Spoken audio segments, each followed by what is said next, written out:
राकेश, इंदिरा।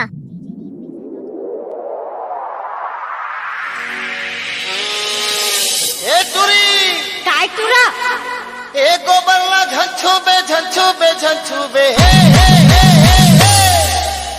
नहीं तो एक आखी मोला मारन दे।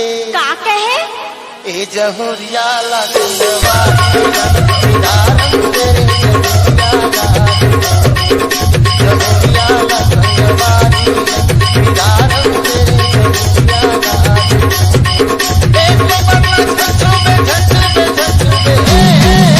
नहीं तो एक आखी मोला मारन दे। राकेश, इंदिरा। जहुरिया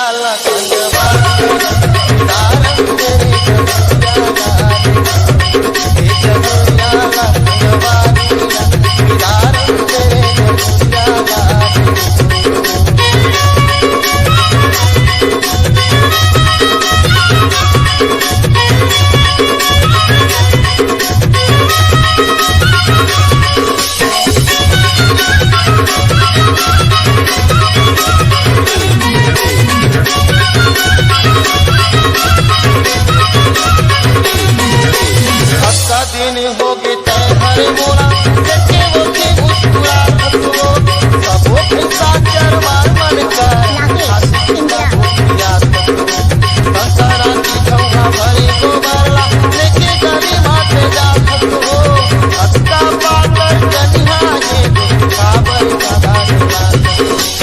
अधुमे आते मोटर गाड़ी अधुमे आते मोटर गाड़ी